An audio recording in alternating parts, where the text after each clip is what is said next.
welcome you to the studios of News Central TV, broadcasting live from Lagos, Nigeria on this very, very, very wet Thursday evening. I must confess, my name is Bernard Akede, and again, well, I've let the cat out of the bag already. This is Report Desk Africa, or as we like to call it here, RDA. This is the show, if you're joining us for the first time, where we try to bring you some of the most interesting stories that we have broadcast from across the continent of Africa. Again, if you're new to this show, I hardly ever do this alone. I always have a pretty lady by my side, sometimes a gentleman, but today the lady is back. Most times a lady. My name is Blessings Mosugo, and this is Report Desk Africa. And of course, it is a special day. Today is the last day of June, and then it is a wet day, like Bernard has said. And I dare say that it is a day where, you can say weather for two, but this time it's you and Report Desk Africa. So welcome on the show. We promise that this is going to be insightful, educative as always, and you don't want to miss this. Today, we're going to be taking a look at two major stories. And the first is the celebration of independence of D.R Congo at 62, and we'll be looking at the journey so far. Also, we will be looking at the protest over economic distress that is currently ongoing in Ghana. So I say again, you don't want to miss this. I mean, we have a lot packed in those two stories for you, and of course, we'll have guests as usual. So stay tuned, don't go anywhere. We'll be right back with insights into the stories after the break.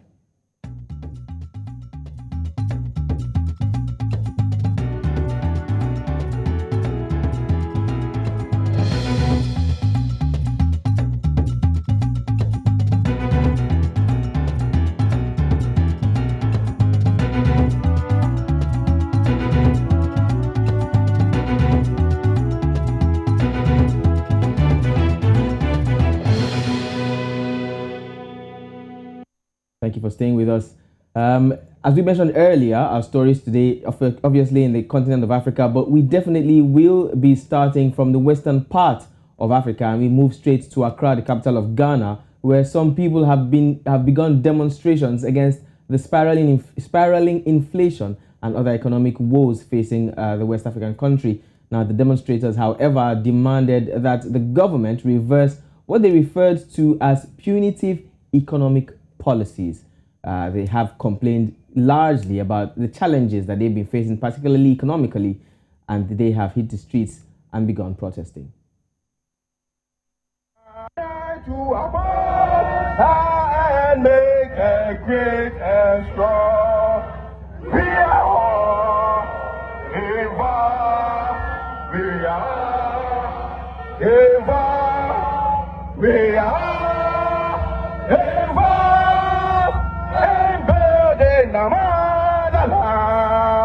Today, the ordinary Ghanaian is struggling to afford 3 square meals a day, not even 2 square meals a day, because we are suffering. From 14 Ghana cedis in 2016, the price of a gallon of diesel and petrol has galloped to a whopping 61 Ghana cedis. Today, the price of a bag of cement has galloped from 28 Ghana cedis to 62 Ghana cedis. We will do what is needful. The petition itself will thoroughly be debated on the floor of Parliament and positions taken. But my first advice would be for the President to halt momentarily all petroleum-related taxes to save the lives and improve the quality of living of Ghanaians. All right, there you have it. Sadly, that is the situation in Ghana. I mean, they are protesting the fact that they can't afford food, and then the prices of fuel and cement have skyrocketed. Also, they have said that they are petitioning the case already. But of course, Ghanaians are not taking it lightly. They've come out to the streets to protest that they want a better economy. And of course, joining us to discuss this topic is a journalist from Ghana, Eric Egbeta. Thank you so much for joining us on the program, Eric. Right then, many thanks. All right, thank you once again. All right, Eric, thank you. Very quickly, Eric, now this is not the first time we're seeing, this kind of protest in the past, would I say 1 year as a matter of fact. But we'd like you to run us through what exactly is going on in Ghana at the moment. What exactly, for the benefit of those who have not been following, this developing story, run us through what exactly we just saw. What's going on in Accra, in Ghana? Right. So Ghana over the last few months has been reeling under continuous economic difficulties. In fact, as I speak to you now, inflation for the month of May was hovering well above 27%. It's the highest in the country's history. And it just seeks to suggest that and points to the fact that continually the cost of the average goods were the simplest and the commonest of individuals can be able to afford continues to spiral upwards. And the concern has largely emanated from the put increases in fuel prices.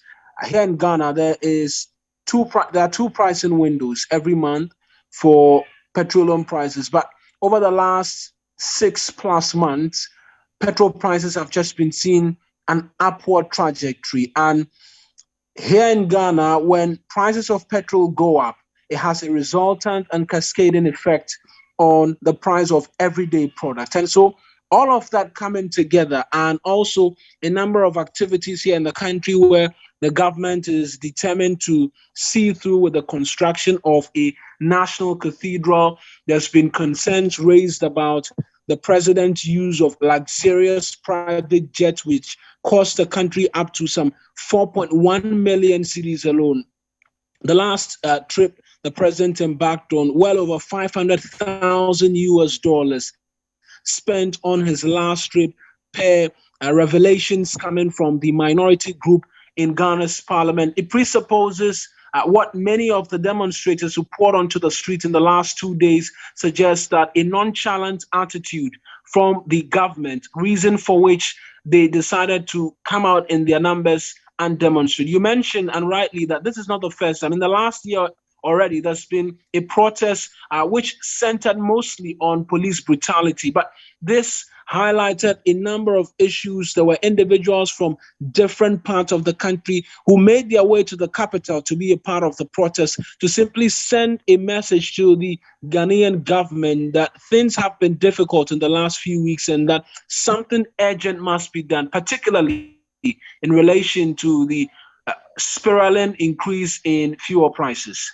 All right, Eric, now you made mention of something that we're really trying to understand. You said that last year's protest focused mainly on police brutality, and we also understand that there was a similar protest, and as a last year, New Central had boots in Accra that, covered the story. And earlier this year, there were also some similar agitation. So this brings me to my question, what exactly is the difference between this protest we're currently seeing, especially for us who are covering the story, and what is the difference between this one and the other ones that we've seen before? Or is it a continuous process? Is it a continuous agitation about one particular issue? Well, for this particular protest, it was a culmination of different issues. The last protest, which was also massive, but was spearheaded more by the opposition party, had a lot to do with concerns of police brutality and the likes. But this one was more on economic difficulties, but there were placards and banners also representing the fact that police brutality continues to be an unfortunate part of the everyday life of Ghanaians. There's been a lot of incidents already this year in different parts of the country, Ijra, in Kranza as well, where the residents have clashed with the police over misunderstanding, and there's been a lot of manhandling of individuals as well. And so all of those issues, the many things which Ghanaians have complained about, which were focal in other protests, which we've seen about a year ago, all of them came together as a culmination as to what was seen in the last 2 days. And it was representative of all of the concerns that had been raised in the last year, but centrally, most importantly as well, on the fact that the continuous difficulty that was the most pivotal message in all of the 2 days of protest that was witnessed in the capital, had to do with the current economic conditions of the country. There's been conversations about whether or not Ghana would return to the IMF as a result of the difficulties currently being experienced. That has been alluded to by persons close to the government in series of posts on Facebook and Twitter as well. And so there is the general admission of difficulty from the Ghanaian government, and that is the denominator, the underlying factor to which led a lot of the citizenry to pour onto the streets yesterday. Okay, Eric, you clearly have hammered on the next question I want to bring up, and it's police brutality, like you made mention of. As a matter of fact, in that clip we saw, I saw a policeman who had some very interesting gear on his helmet. I think they were GoPro cameras. It's like some kind of upgrade in the police gear, that I've seen lately. Now, still talking about handling of this issue, I'm going to bring up this question in two ways. First of all, this particular protest we saw, how well would you say that security operatives handled this particular issue? We saw in the clip, and we also were made to understand that canisters of tear gas were deployed during this particular protest. Now, how can you assess the activities of security operatives during this particular process, and then taking it away from this protest? We're looking at Ghana in general. I know you clearly have made mention of police brutality. Is it something we can liken to the protests and agitations that Nigerians put up during the NSAS protests some years ago? What kind of police brutality? Take us into the nitty-gritty. So 2 questions here. First of all, how well would you say this protest was controlled by the security operatives? And then run us through the kind of police brutality that you're talking about. Right. In terms of the police's action, you're not far away from the truth in terms of what was witnessed in the 2 days, particularly on the first day of the protest. It was quite a distasteful scene because a lot of the protesters who clashed with the police were injured. The police as well had a number of their personnel injured as well, and all to do with misunderstanding with regards the routes which they were going to use, because there was an agreement initially to picket the seat of government that was refused by a court order, and so a decision by the demonstrators to use a stretch of road which is close to the seat of government was refused by the police. They insisted, and it resulted in the clashes that we saw. There were firing of tear gas, rubber bullets, and the likes. The police used water cannon tracks to seek to disperse the marauding crowd, the marauding demonstrators, who were unrelenting for well over 2 hours. They were very unrelenting, and they were clashing with the police. The demonstrators resorted to the use of sticks, stones, and whatever they could lay their hands on. They were burning tires on the streets as well. And the police resorted to the use of some force, and there were lots of persons who were injured as a result of that as well. You draw the comparative analysis with regards to other things that have been done in different parts. It was in different parts of the country. It was frankly quite similar, because in the many places that I mentioned, Ijra in the Ashanti region, in Kranza in the Bono region of Ghana as well, all of these clashes with the police were as a result of misunderstandings, were as a result of agitation from individuals who were frustrated because one way or form they had suffered some brutality of some sort. In Kranza, which was another topical subject some few months ago, one individual was picked up by the police and was returned to the family dead. And the police said he died in their custody without any form of abuse whatsoever. But the resident who lived with them in Nkranza disagreed with the police, and they rioted. And that resulted in clashes, severe clashes, which resulted in further deaths as well. Wow. And so in all of the instances, there's been a continuous theme where there's been massive disagreement between the citizenry who were protesting and the police, which resulted in the use of force, which we saw. In terms of what we saw here in Ghana and what was witnessed, some would say with the NSAS protests and the likes, this was more the demonstrators refusing to heed to caution. I think when I monitored from Ghana, I could tell largely that a lot of the demonstrators massed up at the Lekki toll gate and decided to just protest and think. They weren't the firing or the throwing of stones and the likes. But for us here in Ghana, there were agitations from the crowd, which resulted in the response that we saw from the police. Of course, the police's handling of crowds have been questioned because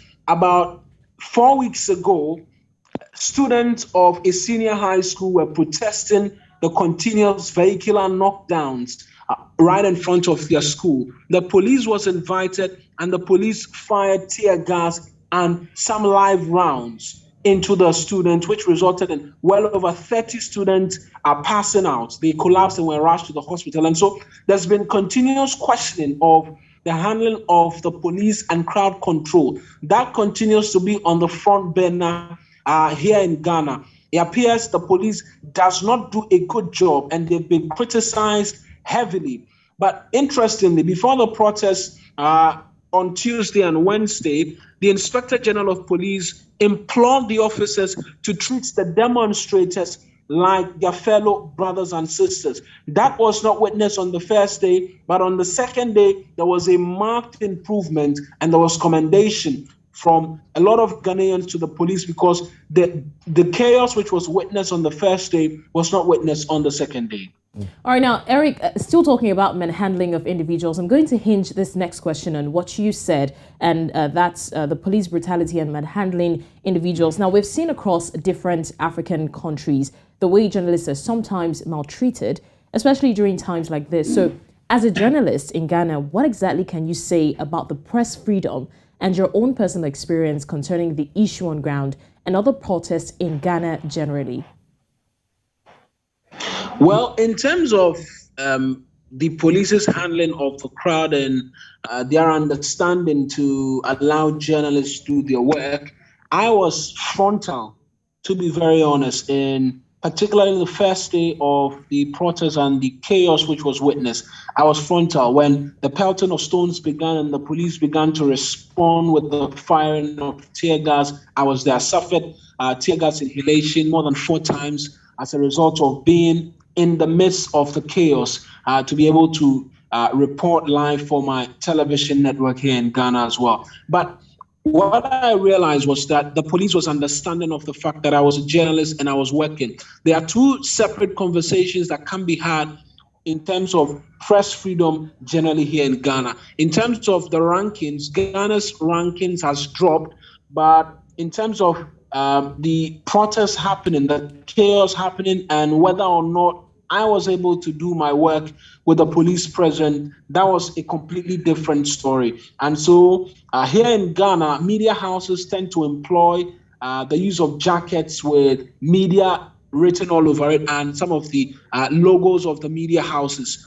I was wrapped in that sort of regalia, and so it was very easy to identify me as a media person. And so it was easier for the police to differentiate between myself and the marauding and demonstrating and rioting crowd. And so that was what created the difference. And so the police respected that because they've received a lot of bashing in the past. In fact, in 2017, when I was in the midst of a similar development, when there was chaos and rioting, a journalist suffered brutalities from the police. The skull was fractured, and it has been a stain on the police force with questions still being asked 5 years on. And so that was still in the minds of the police officers. And so they do very well to ensure that they avoid in any way manhandling journalists. And so I was with the police when they began to go frontal with the demonstrators, when they were firing the tear gas canisters, the rubber bullets and the likes. I was in the midst of the police. I was marching with them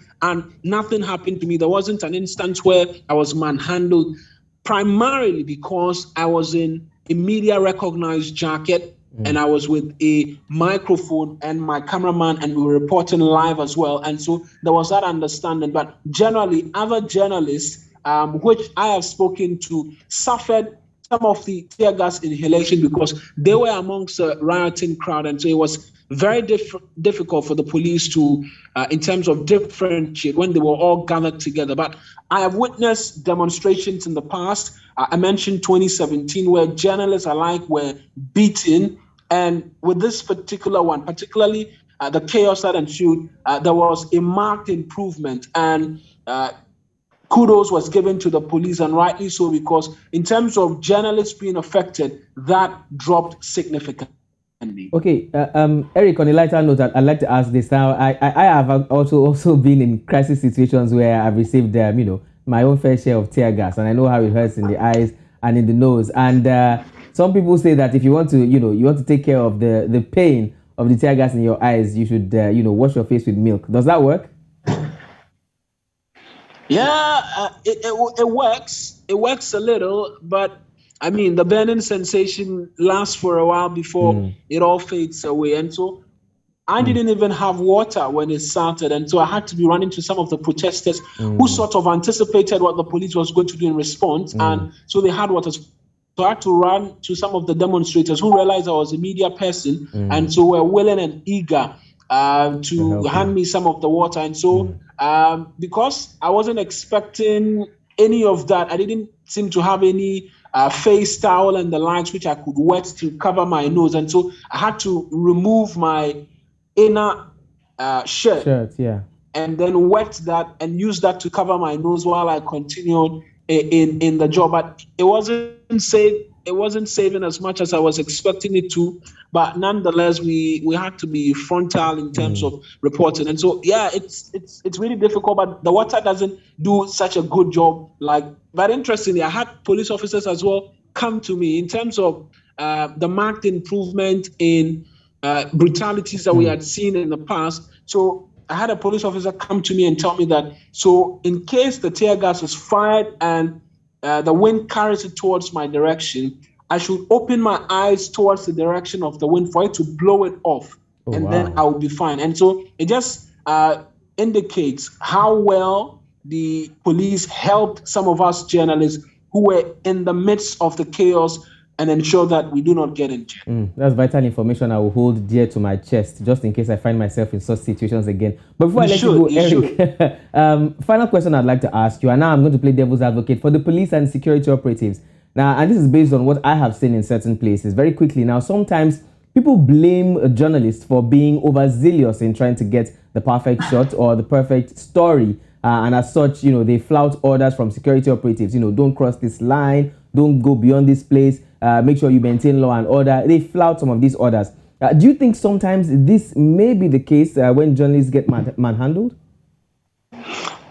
I will struggle to agree with that, because if you look at our job is to always be there to be able to report whatever happens and report it live and factual as possible. And so in terms of saying that you should heed to a particular directive from the police, and then it means you might miss the story, it becomes a difficulty.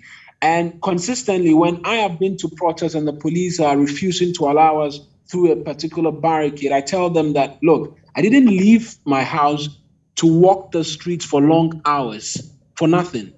I left my house because I have a job to do, and my job is to be frontal and reporting whatever it is that happens. And so it is your duty to allow me to be able to do that job. And yesterday, for instance, there were a number of occasions where I was trying to go past barricades and the police was refusing. And I was just telling them that, look, I have to be able to get this sound live, because there are thousands of people who are watching my TV station who are expecting that my microphone can be up so that they can hear whatever it is that is being said. And so you have to allow me to be able to go there. And I think what I would say is that sometimes as journalists, we get a bit confrontational with the police officers. They are humans as well. And so if you go confrontational with them, it could piss them off. And so following all of the series of events, I have adopted an approach where when I go close to them and they say, this is a barricaded area, I cannot go, I said, please, you need to help me do my job. If you don't allow me, I cannot do my job. So please allow me do my job. And in the many instances between Tuesday and Wednesday, when I adopted that approach, I apologize when even not necessary to the security officials. It helped me to be able to go through smoothly. And it helped me be able to go through places which they weren't originally going to allow me go through. So because I implored them that please allow me go through, please allow me get to be able to do my job and not be confrontational and say, you have to allow me. Why aren't you allowing me? And so if someone is to say I should give an advice of some sort, that's what I'll say. Let's approach the method where we tend to implore them more and not go confrontational, because in one way or form, they are also there angry because they've left their various homes to be garden protesters who are angry and are hurling insults at them. And so if we add to that, it tends to be one too many. And so the approach perhaps for us has to be different in terms of imploring them to help us be able to do our jobs. I used it and it worked in the last 2 days. I came out unscathed and was able to return home safely. Eric, you should hold a master's class on crisis journalism 101 and make sure you collect gate fee when you're doing that. Rightly said, Eric. I think that this is an advice that all journalists should, adopt. Sometimes journalists and police tend to go, head to head and just clash. Yeah. And, I think we should understand that in that case, we're working hand in hand. Exactly. We both want the same thing. So if we can do that, that will be fantastic. Thank you so much, Eric, for your time. You really have dissected the situation. And as such, you have done justice to it. Thank you once again for your time. I appreciate that you could have me. All right. That was Eric Egbeta, our journalist from Ghana. And he has basically summarized the whole situation of the protest ongoing in Ghana. Now, anyways, we still have one more story to discuss, and that is D.R Congo at 62. We will be looking at the journey so far, so don't go anywhere because we'll be right back.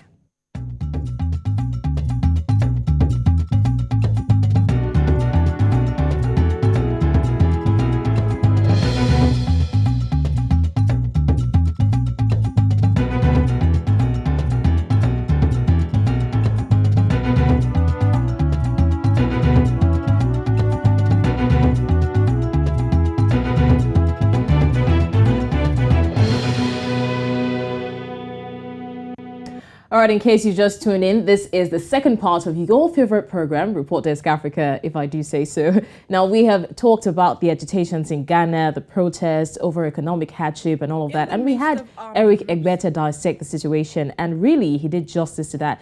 And now our second story takes us to the central part of Africa, where the Republic of Congo is celebrating her 62nd year anniversary. Now, we know that, every African country, it's their pride to celebrate anniversaries and to see how far they have come when it comes to economy, when it comes to politics, and every other thing relating to it. Now, although there was no celebration or official ceremony in the country this year, due to, of course, obvious reasons, the surge in COVID-19 cases and the presence of armed groups and intercommunal violence have continued to affect the security and political and humanitarian situation in the DRC. But still, it calls for celebration, and we are today going to be looking at how far D.R Congo have come, the things that they had to celebrate over the years, the things that have become challenging situations over the years, and we're going to have, our guests do that for us. But before we go ahead, let's take a look at this short clip, and we'll be right back to discuss it. The origins of the current violence in the Democratic Republic of Congo are in the massive refugee crisis and spillover from the 1994 genocide in Rwanda.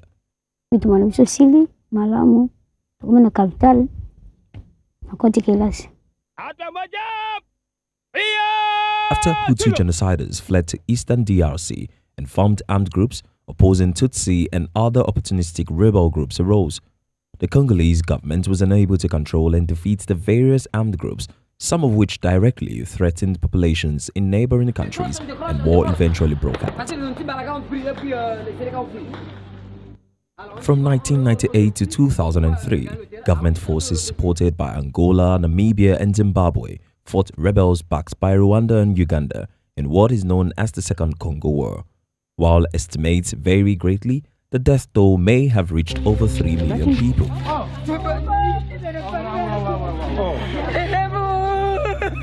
Despite a peace deal in 2002 and the formation of a transitional government in 2003, ongoing violence perpetrated by armed groups against civilians in the eastern region has continued, largely due to the poor governance, weak institutions, and rampant corruption. One of the most prominent rebel groups to emerge in the aftermath of the war was known as the March 23 movement M23, made up primarily of ethnic Tutsis who were allegedly supported by the Rwandan government. The UN Security Council authorized an offensive brigade under the mandate of the UN Organization Stabilization Mission in the DRC MONUSCO to support the DRC State Army in its fight against M23. Congolese army and the UN peacekeepers defeated the group in 2013, but other armed groups have since emerged. Soldiers have been accused of rape, murder, and pillage as relationships between the army and the police have grown difficult. A lot of protests have rocked the nation as Congolese condemned acts of individuals in training and supporting the M23 rebels who closed the border from Rwanda and Uganda into Congo and wreaked havoc at some point. A dire situation that saw President Uhuru Kenyatta call for urgent activation of an East African standby force to help quell the violence in the Eastern Democratic Republic of Congo. The African Union, AU, the United Nations, UN, and neighboring countries have struggled for years to address the fight by rebel forces. More than 100 armed groups such as the Ugandan Allied Democratic Forces are believed to operate in the eastern region of the DRC. Despite the presence of more than 16,000 UN peacekeepers, these groups continue to terrorize communities and control weakly governed areas. The United Nations estimates that there are currently 4.5 million internally displaced persons in the DRC and more than 800,000 DRC refugees in other nations. UN is supposed to keep us, to keep peace in North Kivu, but we never see the peace. Yeah, so we are so hungry. We don't want them to stay here in North Kivu. The long-term effect of the continued violence in the troubled country may eventually spill over into Burundi, Rwanda, and Uganda, countries with long-standing ties with the United States. Ni Omoni, reporting for News Central. Very deep reports there by our correspondent Ni Omoni, who has been following stories that have been unfolding in the Democratic Republic of Congo, and of course following the independence story of Democratic Republic of Congo, DRC, as it's called for short. Now, joining us on Report Desk Africa definitely is Ni Omoni, who gave us that fantastic report. Ni, thank you for joining us. Actually.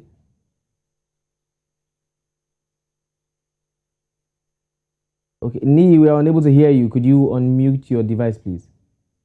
Oh, sorry about that. Thank you for having me, Bennett. All right, thank you so much. Ni, how are you enjoying the rain, by the way? It's not an enjoyment. No, okay.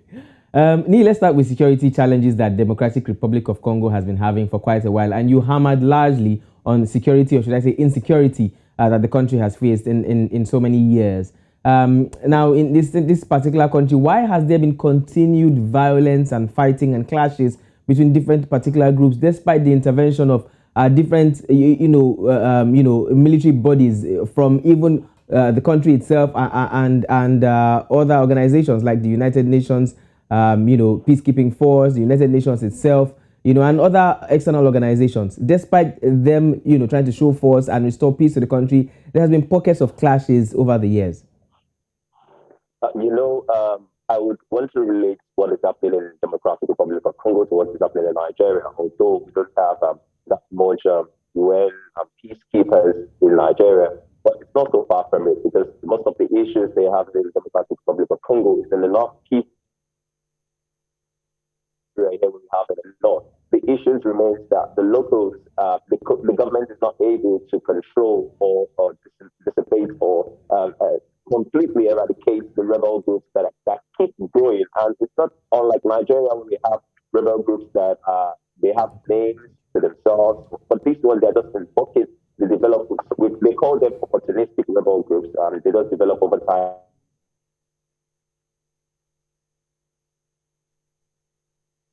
Even with the peacekeepers, because these are rebel groups made of locals, just like we have in Nigeria. You can't really know the terrain of a particular community except you work with the locals. And if the locals are in on it and have financial backings from top government officials or from top people in the country, then you're going to be having a lot of issues. And this started from the origin. Now, let me just break this down. The genocide that happened in Rwanda in 1994 didn't just affect Rwanda. it also affected people in Congo because some of the refugees, let me point this out, most of the people that were killed in Rwanda are called the Tutsi, they are the minority, and the majority of them are in the Congo, are in the Democratic Republic of Congo, and most of them were the ones killed. Now, when the genocide that happened in Rwanda occurred, most of the refugees moved there. They are called the Tutsi genocide, and they moved to the eastern part of Congo. And now, the Tutsi seeing there that these are the people that have, caused us a lot of pain back then, decided to rise up and develop their own armed militia. And that's the Utsi also who came in as a refugee, decided, rose and they formed their own militia. And that just went on, and the government was not able to do anything about it. And we were able to even sign a peace deal that was called the Rwanda Agreement in 2002, whereby the Ugandan forces, the Ugandan government and the Congolese government were able to sign it. Okay, you know what, let's down tensions between these two countries, because there have been speculations that the rebel groups are supported by Rwanda and Uganda, that is the rebel groups operating in Congo.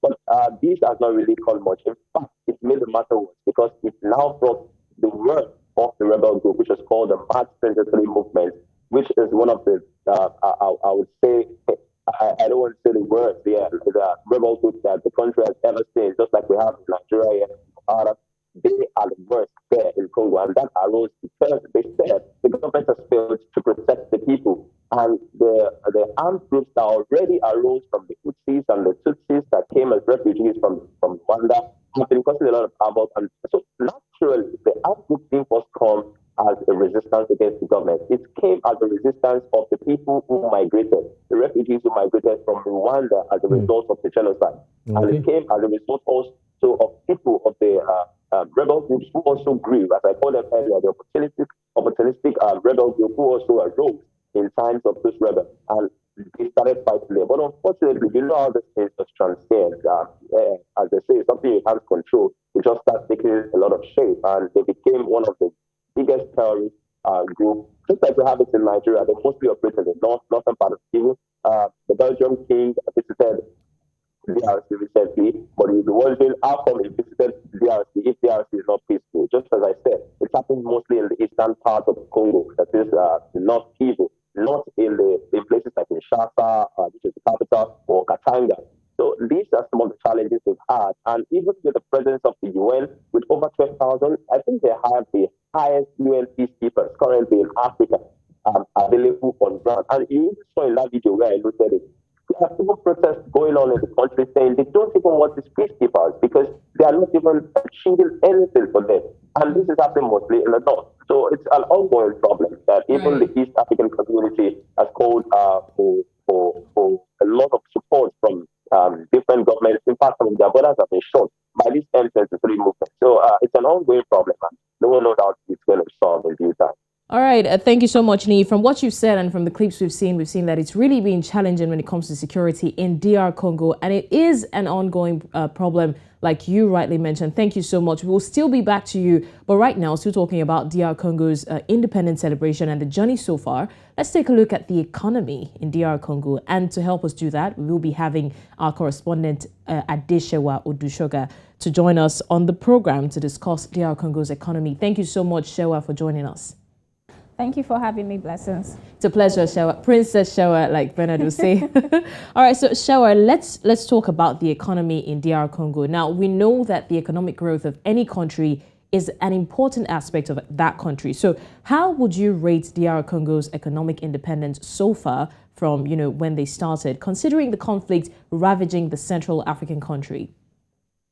Yeah, all right, Blessings. I'll be drawing my conversation from the conflict, as you've rightly said. Now, DR Congo is supposed to be one of Africa's giants, as we have in other countries. But unfortunately, corruption and a host of the long-standing conflicts, especially in the eastern part of DR Congo, has tainted the economic growth of the country. Now, DR Congo is home to 70% of the world's cobalt. Now, cobalt is where you get the raw materials to make smartphones, laptops, and the likes. And then it has a lot of diamonds. It has a lot of other mineral resources in the country. Now, the country is very rich in mineral resources. The country is very rich in agriculture and a host of other things that is expected to build a country's economy. But unfortunately, D.R Congo is regarded as one of the poorest countries in Africa and, of course, in the world.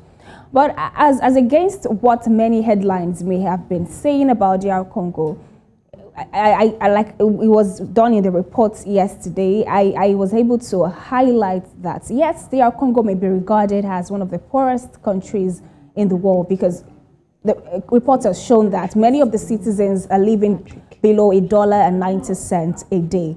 That's ridiculously low. A lot of the continent, a lot of the country's population is living currently below the poverty line.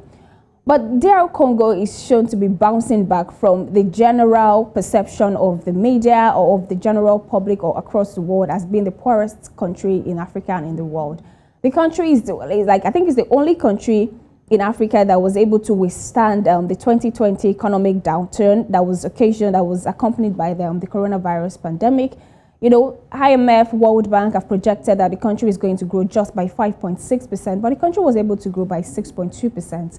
That's against many of the predictions of global financial bodies.